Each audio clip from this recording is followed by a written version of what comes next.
Lahat ng drama, lahat ng tawanan, lahat ng iyong all-time hits.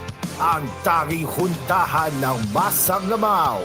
Number 1 sa Mega Manila, nationwide pa. Broadcasting from TGON, TVH Group of Networks. Dito lang sa inyong iisang himpilan. Cool FM.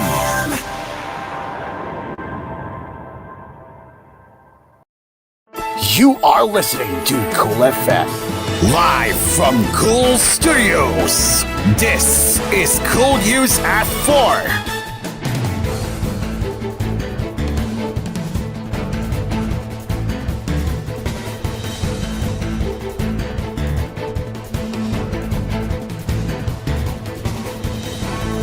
Good afternoon and welcome to koolNews at 4. Live from the Britain koolNews Studios on Cargo. Let's get into the headlines for this afternoon's headlines.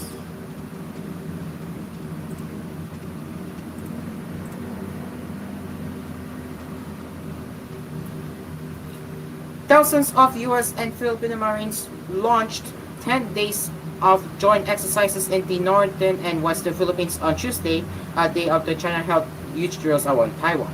The annual Kamandag or Venom exercises are focused on defending the north coast of the Philippines' main island of Luzon, which lies about 800 kilometers or 500 miles from southern Taiwan. Beijing considers Taiwan part of its territory and has vowed it will never rule out using force to take it, calling Monday's drill a stern warning to separatist forces on the island. The joint U.S.-Filipino exercises come amid a series of escalating confrontations between China and the Philippines over reefs and waters in the South China Sea, which Beijing claims almost in its entirety. Philippine Marine Corps Commandant Major General Arturo Rojas stressed at Tuesday's opening ceremony in Manila that Kamandag was long planned and had nothing to do with whatever is happening in the region. The drill's primary focus will be live fire exercises along Luzon's north coast, while other activities will be conducted on tiny Philippine islands between Luzon and Taiwan. It's a coastal defense doctrine. The doctrine states that would-be aggressor might be directed towards our territory, Filipino Exercise Director Brigadier General Vincente Polanco told reporters. We are not exercising to join the fight over Taiwan, he added. U.S. Marine Representative Colonel Stuart Gallant said the exercises were aimed at helping the United States and its allies respond to any crisis or contingencies. The western Philippine island of Palawan, facing the disputed South China Sea, will also host part of the drills. The U.S. and Philippines are fielding just over 1,000 participants each, while smaller numbers of Australian, British, Japanese, and South Korean forces are also taking part. And FB Vickers landing and training on how to defend against chemical and biological warfare were also among the activities planned, according to a press kit. As the war games began Tuesday, the Philippine government announced that one of its civilian patrol vessels had sustained minor damage on October 11 when it was deliberately sideswiped by a Chinese maritime military vessel. The Bureau of Fisheries and Aquatic Resources said the collision, which dented the front right section of the BRP down to Capayo, took place about 9.3 kilometers or 5.8 miles from T2, a Philippine garrison island in the Spratly Group. The crew were unhurt and later sailed the vessel to Tiru and completed their routine maritime patrol mission, the steamer said. Beijing has for years sought to expand its presence in contested areas of the sea, brushing aside an international ruling that its claims to most of the waterway has no legal basis. China has deployed military and Coast Guard vessels in recent months in the bid to eject the Philippines from a trio of other strategically important reefs and islands in the South China Sea. Mala Roque, wife of former presidential spokesperson Harry Roque, has left the country, the Bureau of Immigration confirmed on Tuesday. Roque's wife was held in contempt by the House of Representatives Committee, which ordered her arrest after she failed to respond to a subpoena from the panel. Ms. Mala Roque has been out of the country since September 3. Her lookout bulletin was issued on September 16, immigration spokesperson Dana Salvador said during the Welcome Filipinos briefing.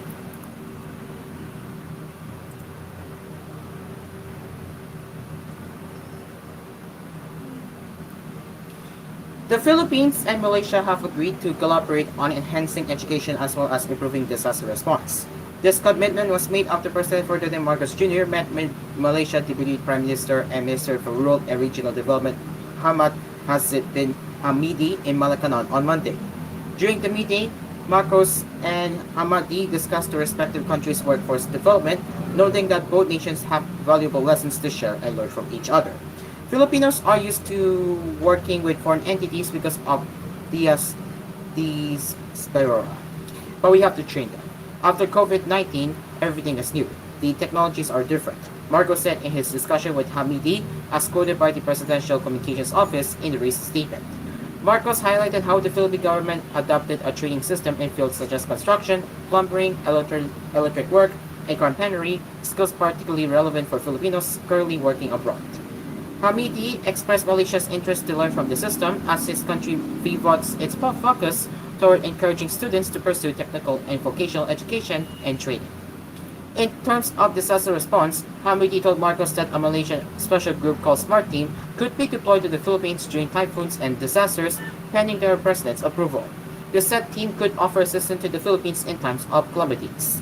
Of course, that is a very generous offer of assistance. Yes, thank you.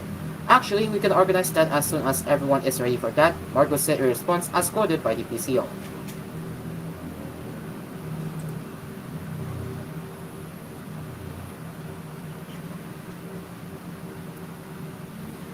Manila Mayor and re-electionist Hani Laguna on Tuesday said she is not surprised with the recent survey which projected a landslide victory in the 2025 midterm elections for former Mayor Francisco Isko Mariano Dumagoso. An Octa research survey last July showed that Dumagoso would corner 86% of the votes for mayor and Laguna only 8%. Manila's first ever female mayor attributed this to Dumagoso's prominence as a national figure and his good social media presence. Well, I'm not surprised. You know, Isko is already a national figure. He has run for a national position already 2 times, first for a senatorial seat and then most recently for the presidency, Laguna said over ANC. Following his unsuccessful Senate bill in 2016, which ended in 16th place, Dumagoso was elected Manila mayor in 2019 with Laguna as his running mate. Gaining prominence for his big-ticket infrastructure projects in the city, Dumagoso then ran for president in 2022 but ended up fourth behind now President Ferdinand Marcos Jr., then Vice President Leni Robredo, and then Senator Manny Pacquiao. Laguna ran for mayor in 2022 with Dumagoso endorsing her mayor bid.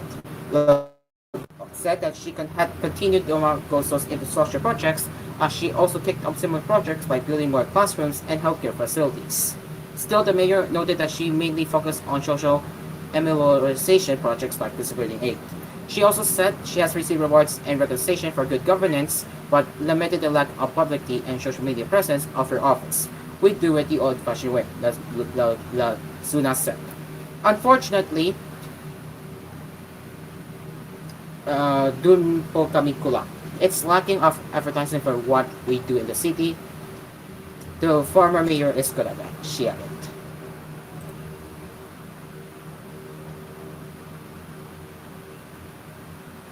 And the Philippine National Police on Tuesday confirmed that its criminal and detection group will be filing criminal complaints against former Police Colonel Rowena Garma and National Police Commission Commissioner Edroberto Leonardo for the killing of Philippine Charity Sweepstakes Office Board Secretary Wesley Baraguga in 2020.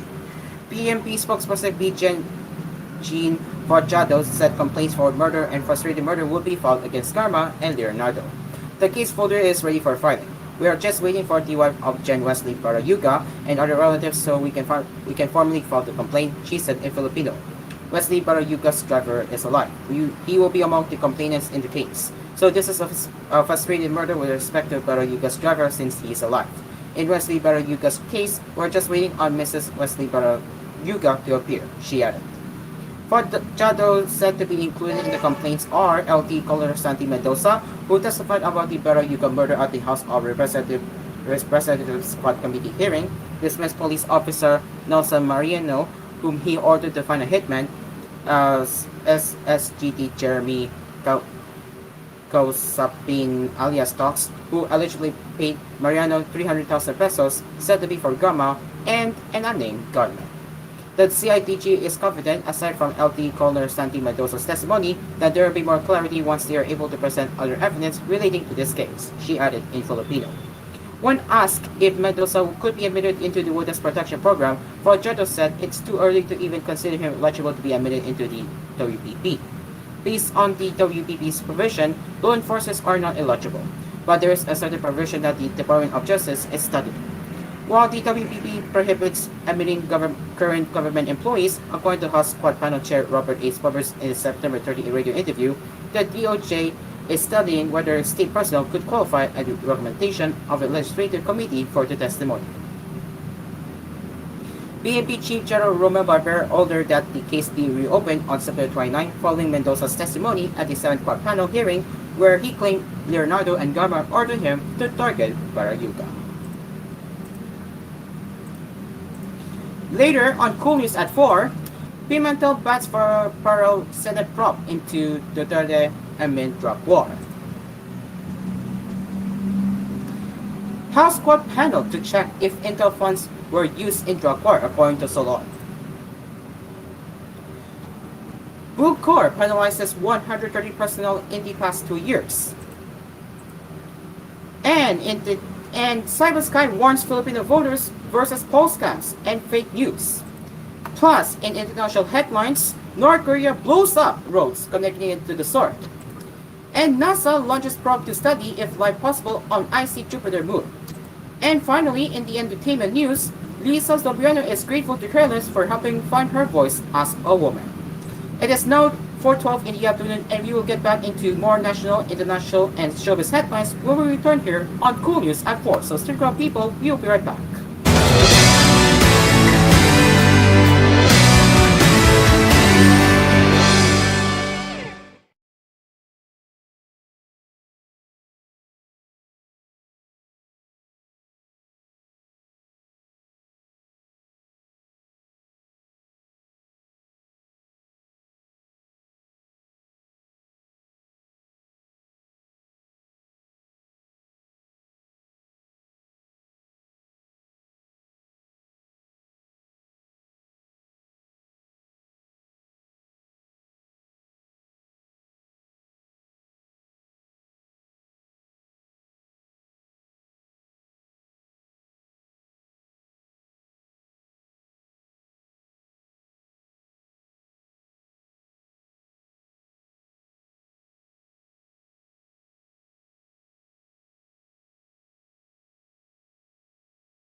It's 4:20 in the afternoon and welcome back to Cool News at 4.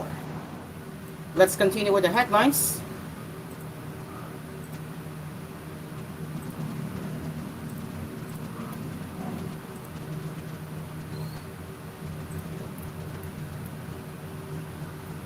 A parallel investigation in the Senate regarding the previous administration's broad drug war would grant the government an opportunity to test the reliability of witnesses that appeared before the lower chamber, at least according to Senate Minority Leader Pino Coco Pimentel III.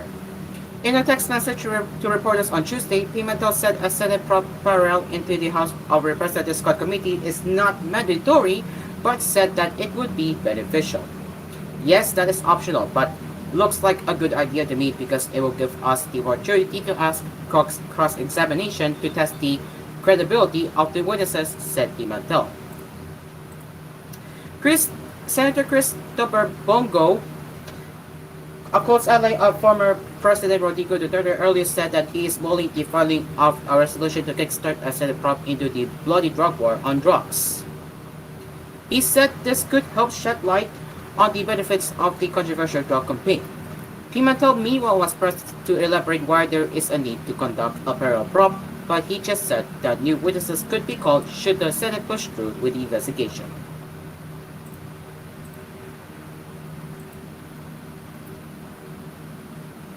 The House of Representatives Scott Committee would check if former President Rodrigo Duterte's intelligence funds were used to reward police officers who killed suspects during the drug war, Santa Rosa City Representative Dan Fernandez bared on Tuesday. In an interview, Fernandez said the court panel saw that there were fluctuations in the use of intelligence funds during the Duterte administration, which can be investigated to know if these coincided with the dates when authorities were supposedly under instruction to carry out anti-drug operations. When we saw something there regarding the intel funds from certain months when we saw that the usage increased, so maybe that is a good point for investigation if intel funds were really used for that, Fernandez said. Basically, what you would look at there is the bulk of the money, because in the first 2 months, we saw that there was a sudden increase from the time of former President Pinoy or Benigno Aquino III, that suddenly the intel fund usage increased, he added. Fernandez admitted that it would take a lot of work to ascertain where the funds were used, considering its confidential nature. So that's hard. The release of funds will not be too glaring because I think we can only see it with the COA or Commission on Audit if there are submitted documents pertaining to the release of funds during that time, well, from 2016 to 2022. So we can see how they released the intel fund during that time, he said. Because you can see that there was a huge intel fund requested by former President Duterte before, so we will be asking what's the reason behind. I'm pretty sure we would not hear it publicly, but sudden jump of intel fund, maybe we can establish that, he added.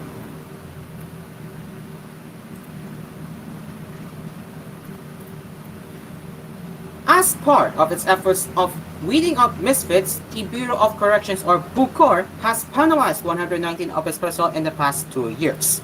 BUCOR data showed that of the 190 personnel, 20 were dismissed, 70 were suspended, 19 were reprimanded, and 10 were fined.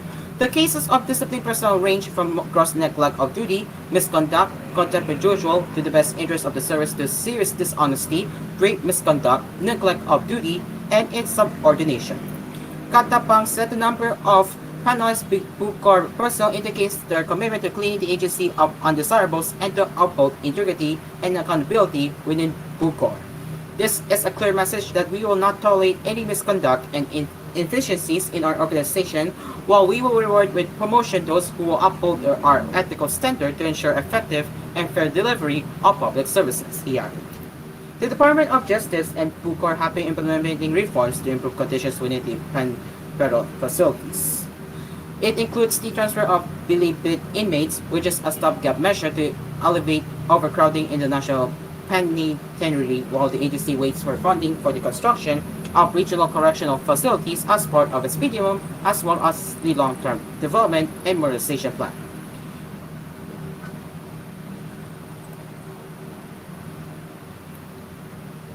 And be prepared, as The Philippine election season started with the filing of certificates of candidacy. Cybersky warned Filipinos against the proliferation of scams and disinformation. The cyber scam firm reminded the public to be cautious of suspicious emails and to only trust reliable sources for their daily news. In a statement on Monday, Cybersky said cybercriminals were taking advantage of the Philippine election season to launch their cyber attacks. The cybersecurity experts said these hackers were sending fraudulent emails, some of them posing as a campaign official, to lure unsuspecting victims into clicking malicious links. Upon clicking, the users will be led to fake websites where the sensitive information might be stolen. This has been the modus operandi of hackers to illegally obtain personal data like address, account passwords, and bank account details.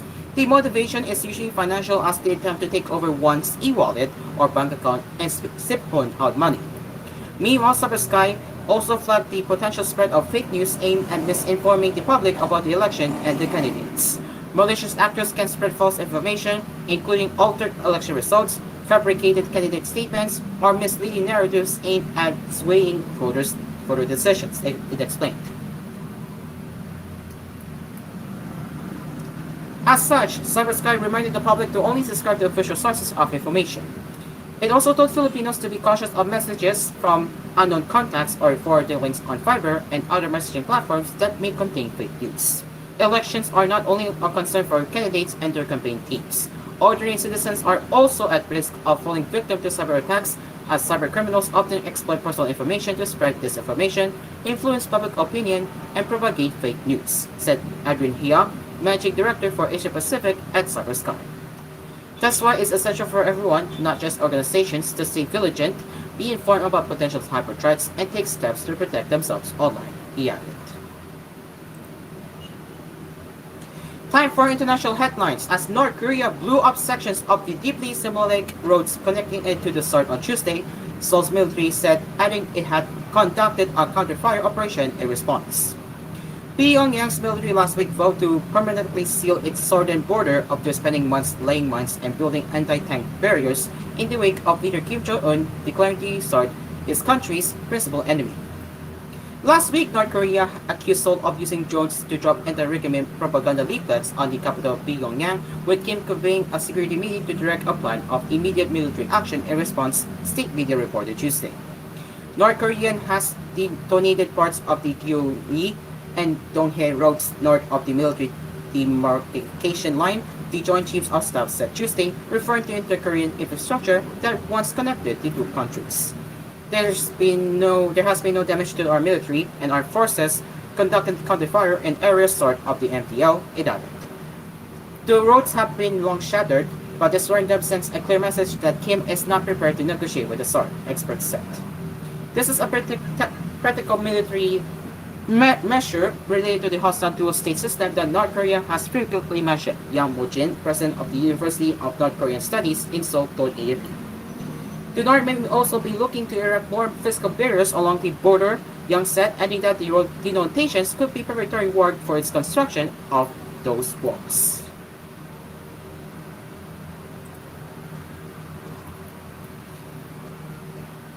And NASA's Europa Clipper prop blasted off from Florida on Monday, bound for an icy moon of Jupiter to discover whether it has the ingredients to support life. Lift off aboard a powerful SpaceX Falcon Heavy rocket took place shortly after noon, with the probe set to reach Jupiter's moon Europa in 5.5 years. NASA later confirmed that it had successfully acquired a signal from the probe and that its massive solar arrays, designed to capture the weak light that reaches Jupiter, had fully unfolded. The mission will allow the U.S. space industry to uncover new details about Europa, which scientists believe could hold an ocean beneath its icy surface. And lastly, with the entertainment news, 3 months after her departure from her former label Careless Music, Lisa Sobrano addressed her exit, saying the agency was a big help in finding her voice as a woman in the entertainment industry. Sobrano left Careless on July 29 of this year, although her departure was confirmed only 2 months later.